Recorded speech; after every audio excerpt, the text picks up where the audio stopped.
மனிதன் எப்பவுமே தான் செய்யற தவறுகளை தன்னாலதான் இந்த பிரச்சனை உருவாச்சுன்னு உணரவே மாட்டான். யார் மேலேயாவது சொல்லுவான், இல்ல விதி மேல சொல்லுவான், இல்ல கடவுள் மேல சொல்லுவான். இப்படியே மனசு பிறர் மேல பழி சொல்லியே பழகி போச்சு.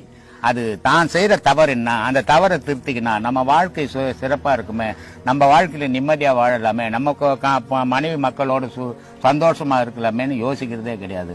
இதால பிரச்சனை வந்து அதால பிரச்சனை வந்து அவனால யாராலையும் பிரச்சனை வராது. சில பேர் என்ன பண்ணுவான், முருங்கை மரத்துல பார்த்தா செருப்பு கட்டி வச்சிருப்பான்.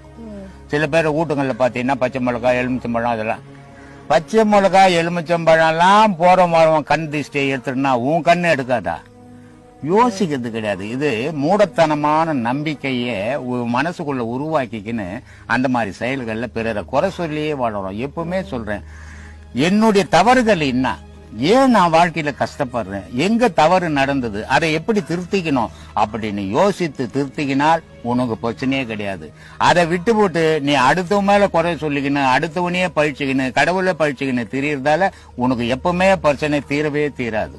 அதனால எனக்கு ஏற்படுற துன்பங்களை நான் தான் திருத்திக்கணுமே தவிர அந்த சாமியார் கிட்ட போனா திருத்திடுவாரு, அந்த ஜோசியர்கிட்ட போனா திருத்திடுவாரு அப்படின்றது இது தான் மேல நம்பிக்கை இல்லாம பிறரை நம்புறது. அதனால ஒரு செயலும் நடக்காது. உன்னை நீ திருத்தினால் உனக்கு நன்மை, ஊரெல்லாம் போய் உன்னை திருத்திட முடியாது, நீ தான் திருந்தணும்.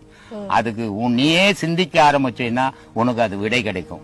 சிந்திக்காம நீ பிறர் மேலையும் விதி மேலையும் கடவுள் மேலையும் குறை சொல்லியும் திரியிருவ முழுமையா